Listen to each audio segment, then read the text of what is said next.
is Christy Martins. If you don't know me already, I am a baker in Oklahoma, and I have sold at the farmer's market before, and my bread has won some local and state awards.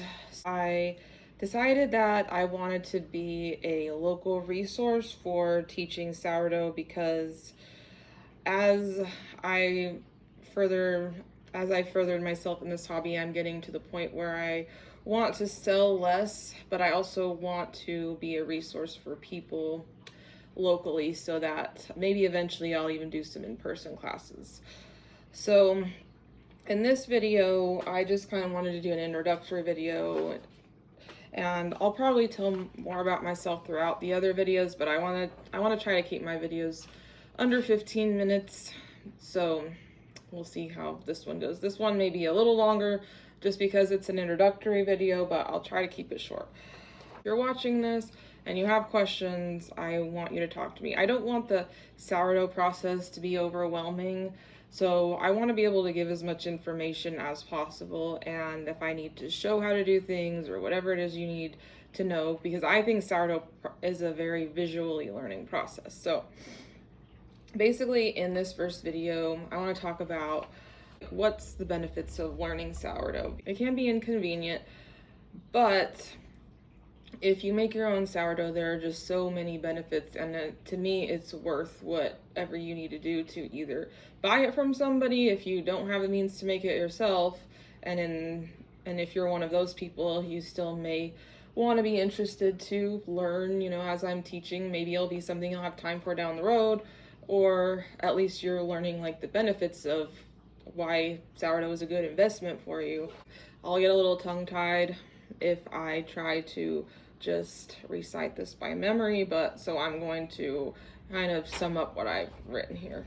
So sourdough the starter itself is a probiotic, but once it is in the bread, the probiotic gets too hot, so it is killed off. But there are still some benefits to sourdough. So people that are gluten intolerant can often enjoy sourdough because the gluten has more time to break down. Someone with celiac can't have this though. So the fermentation process unlocks the proteins in your flour, helps your body to absorb all the nutrients from your grains, even going so far as to help your body process the bread more as protein than as a carbohydrate. So fermentation cannot make up for the nutrients removed from your grains prior to baking, but you can introduce whole grains to your bread to increase the nutrient content. Also, one thing that I learned is that wheat is basically like a seed, and so the seed wants to hold on to the nutrients, and whenever you don't introduce the long fermentation process, he wants a Zuko nap time. When you don't introduce the long fermentation process to your fermentation, that grain doesn't have enough time for the full fermentation process to happen so that you can get the actual benefits from the bread. There's plenty of videos on YouTube. You can research medieval bread and you'll find deeper explanations on how a long time ago when sourdough was the main bread being eaten, how it was one of like the biggest food sources because it actually provided nutrition and health to the people eating it, whereas now people have a lot more problems with gluten intolerance, which didn't exist back then because the type of bread that we're eating now. So basically, the reason that even any of these diseases exist is due to introducing yeast into the bread. And I've probably done some editing at this point, so I may not have said if you see Zuko in the background and everything, but if I'm ever selling bread or anything like that, I make sure that I have everything sanitized and he's nowhere near that whole process. But right now I'm just doing my own thing. So, but he wants me to bring him downstairs and put him down for his nap. But he's gonna have to wait. So anyway, so basically there's a lot of health benefits, and it's way better for you to have sourdough than it is to have yeast. And there's tons of research online that you can go in depth and read more about that. I will include a link in the description on where I found this information if you want to go in more detail about the person that had some of these Q&A questions. So how simple is it? That's another thing that I want to talk about, because I think a lot of people are really intimidated. I was that way before. I was someone that had tried sourdough in the past and it didn't work for me, and so I had given up. It wasn't until I started being interested in the Blue Zone movement and how important sourdough is within that lifestyle, and that got me interested in making sourdough again. And then I took up the challenge and really learned how to do it. So basically, you pretty much just have to decide, this is something I want to do, and I'm going to do whatever it takes to learn it. And if you can have that attitude about it, even if you come through some hiccups along the way, it's all just part of the journey. Everyone who has baked sourdough has had ups and downs with it. And even me, a long-time baker, still has bad bakes sometimes. It's just part of the whole process. And when you have that, even bad loaves, most of the times you can still do stuff with them. So I've only had like a couple of loaves and the whole time I've been doing it that weren't useful, and that was basically in the first part of my journey. So sourdough, it does have its challenges, but overall it's worth it. So especially if you're not planning to sell bread, because then you're not putting so high expectations on yourself for it to be perfect. So, but I do want to talk a little bit about flour now, because I think the type of flour you use will definitely help along your process. Because if you're using just like the really cheap flour, you're probably going to struggle a lot more. So I highly recommend investing in like organic, good quality flour from the beginning. And you can get it at Walmart, they do have it. Basically, there's two different routes that you can go into at the start of your journey. You can go a very simplistic, basic route, or if you really want to go into the artisanal baking, you can go that route. So I'm going to dive into both, so that if you want to keep it really simple, you can keep it really simple. But if you want to make it more complex, you can make it more complex. Editing Christy here. I'm going to show you some of my outside cats, so I do a quick message. So I wanted to add in here, and don't pay attention to all of that mess. It's just because my daughter likes to feed the chickens by the schoolhouse door. This is an old schoolhouse on our property. So basically, I just wanted to add in here that a lot of sourdough bakers will argue that you can simplify the process even more than I have, but I'm just sharing what's worked for me, what's best for me. And if anybody has any other ways of doing things, like, feel free to send me your links to your YouTube videos, and if I feel like it's something that my customers and people that I work with would benefit from, I will share it. But I am trying to keep things simplified, so I'm just basically sharing my knowledge and what I have learned from this whole process and how it's worked for me. So that's just basically my little side note. There may be times where I might specifically ask for advice for something if I'm struggling with a certain thing, but for the most part, this is just going to be, information coming from me, because I don't want to confuse my viewers. There's so much out there for people to learn, and it's all great, but I'm kind of combining all the things that I have learned into this one video. And yes, all these little extra things are making this video longer, but I think this first video is going to have to be a little bit longer just to get everything in. She's a pretty kitty, isn't she?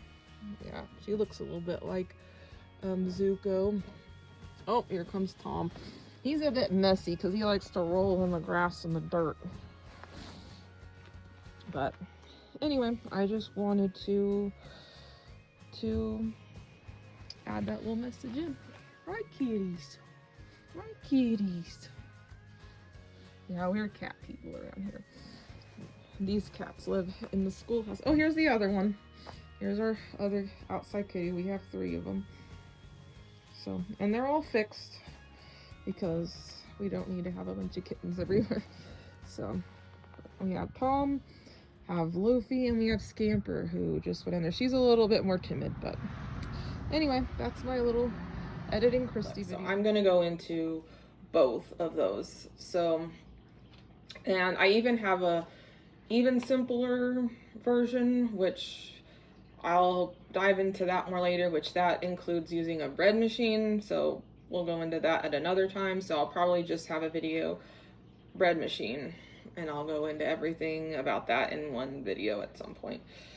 So the total like initial investment, if you're gonna go artisanal route, would probably be anywhere from $50 to $100, because some of the things that you're gonna need are a Dutch oven, which if you really can get a good Dutch oven for a good price, especially if you're looking at like Black Friday sales and things like that.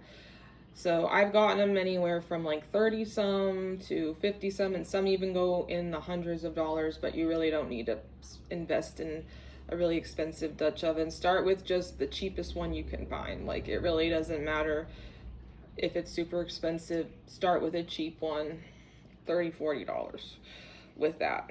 And then I recommend getting a sourdough starter kit, which I don't have the stuff out here that it all comes with, but so I'm probably going to be doing a lot of cuts throughout this if I need to go find something and show it to you, but so I'm going to do that. So a starter kit is typically going to come with a banneton like this. It'll come with a lathe, I may not say everything correctly, but lathe. It'll come with something like this, and it will usually come with something like this, which is a bench scraper. Sometimes it'll come with more stuff. Sometimes it'll come with something like this, a fermentation jar. So it'll come with some different supplies, which I highly recommend, because I think that these items make the whole sourdough process easier. So I highly recommend that. You don't have to do that, but I do recommend it, and you can usually get them for like $30 or something like that on Amazon. So I recommend that. I also, I'll say a lot. I'm not a professional. I'll probably say and like a lot. So you could like take a shot of water or something like that every time I say that, and then it won't bother you so much. Should probably get some water out and do the same. Pause. I'm back. Got my water. So I guess I better drink for that time. Cheers to water. Okay, so anyway, I talked about some of the things you need for this starter kit. Another really important thing, and not everybody agrees with this, but this is how I'm going to teach. So if you want to follow my instructions, you need to get a kitchen scale. And so that might be one of the higher parts of your investment if you don't already have one. So you'll need that.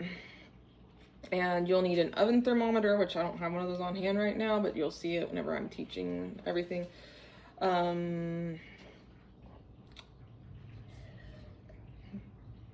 You'll need parchment paper, good quality parchment paper, which I get from Amazon. You just have to say high density parchment paper, and a fermentation container.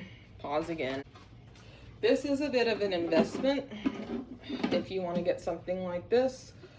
So you don't have to get everything right away for baking sourdough. That's one thing. If you have a baking dish, something like this would work, because I recommend a square shaped. It'll be easier to measure your fermentation in a shape like this. If you just don't have anything like that, then you can use a bowl, but or a glass bowl or a plastic bowl or something, but I highly recommend something square shaped, just because it's going to be easier for you to see the fermentation. So it'll just make that part of the process easier for you. And you'll need it to have a lid, something to cover it up with. So something like that. So these are the different things that you would need for starting your fermentation and all that sort of stuff. And something to grow your starter with for a small amount of starter, which just a regular jar works. If you're making a big batch of sourdough, then you'll need something like this bigger, or a big jar. Some of these things I did not have in the beginning. It's just as I have done sourdough over time, I've collected things for my hobby. And yeah, so anyway, I probably said something I shouldn't have. So water. So those are the artisanal baking supplies that you need. If you want to go a simpler route, you can do a large cast iron skillet. I won't bother getting mine out. This probably about this big, large cast iron skillet, and you'll need a pan. I have a metal pan that I use that I don't mind it getting just like worn out in the oven. Just something that, you know, a pan you don't care about basically. And fill it up with water. So even something like that, but I wouldn't use something you're going to use a lot, like a pan that you care about, that you can put water into for steam.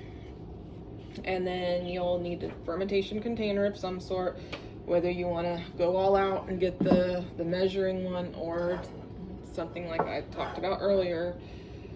And you need a bowl or a tea towel or something for when you're rising your dough, for when you're doing your long fermentation, like in the fridge, which I'll go into more of what that's for later. So whenever you're using the Banneton in the artisanal, instead of that, you'll use a bowl with a towel. So this is the simplified version, so you don't have to buy a lot of supplies. So that will probably be the first loaf that I make in a lesson, because that's something that you can do a small initial investment for and get your results faster, basically. So, and if I say and, that's also gonna be when I have to bring form. So, basics. So, some of the basics I'll be talking about: understanding fermentation, identifying crumb structure, because being able to recognize the crumb structure will help you judge how your fermentation went, how everything went. Following a recipe, finding a recipe you really like. I'll recommend my own recipe so you can follow it. And also understanding that like sourdough is something that fluctuates based on the weather, based on different things. So even if you followed a recipe like 100%, just like if like a yeast-based recipe, you follow it 100%, you're going to get the same results every time.